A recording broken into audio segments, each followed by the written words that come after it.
Place de la transe dans le bouddhisme tibétain, mémoire écrit par le docteur Jean-Noël Chevaux, psychiatre en Vendée, dans le cadre du diplôme universitaire études des trans et des états de conscience modifiés. Dans le bouddhisme tibétain, la transe a une place peut avoir un rôle culturel et politique avec les oracles d'État, dont l'oracle le plus connu est l'oracle de Nechung du Dalai Lama.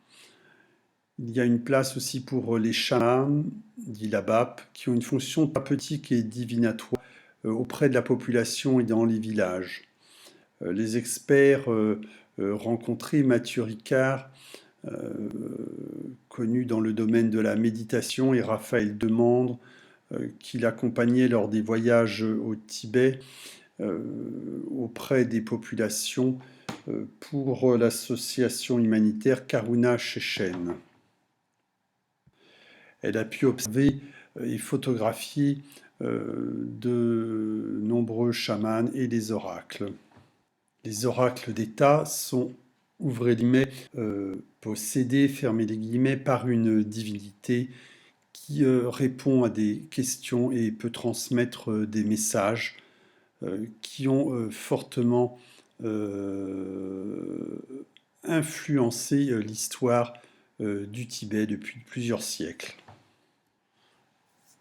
Pour Mathieu Ricard, la transe a une place plutôt anecdotique dans le bouddhisme tibétain, la voie étant la méditation avec, du point de vue de l'histoire du bouddhisme au Tibet, des études approfondies de l'esprit, qui du point de vue scientifique contemporain a été étudié par Francisco Varela avec son concept de l'énaction. La conscience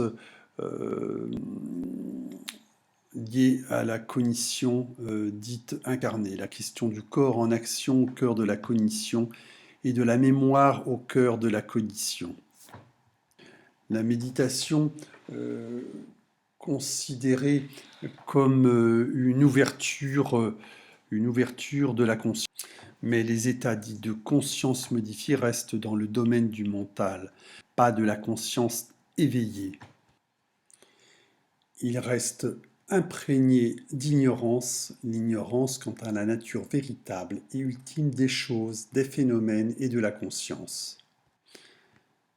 Il n'y a pas d'état d'éveil, mais un éveil qui est la connaissance parfaite. L'éveil s'accompagne d'une totale libération permanente de tous les états mentaux affectifs. N'y aurait-il pas plutôt un continuum de conscience, un flux? La méditation considérée comme une ouverture, la transe considérée comme une ouverture, mais comme une onde, alternance d'ouverture, de fermeture. Tout un continuum. Dans le bouddhisme tibétain, il existe un continuum de conscience avec tout un travail de transfert de conscience au moment de la mort, avec un entraînement de l'esprit appelé par exemple Powa, ou au moment de la mort,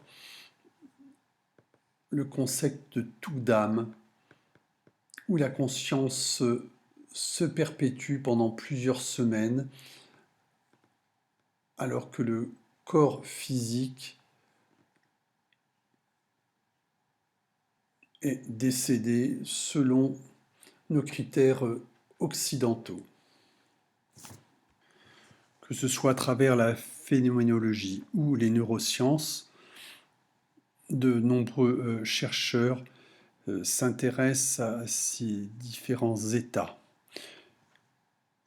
Mais pour notre expert, l'éveil n'étant pas un état, il n'est pas possible de l'étudier, puisque l'éveil est une libération permanente de tous les états.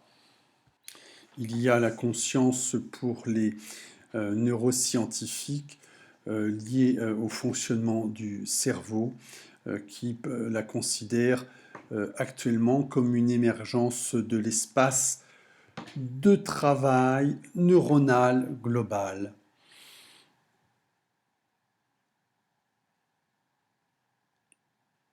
Et dans le bouddhisme tibétain, une extension de la conscience dépasse les barrières neuro-anatomiques.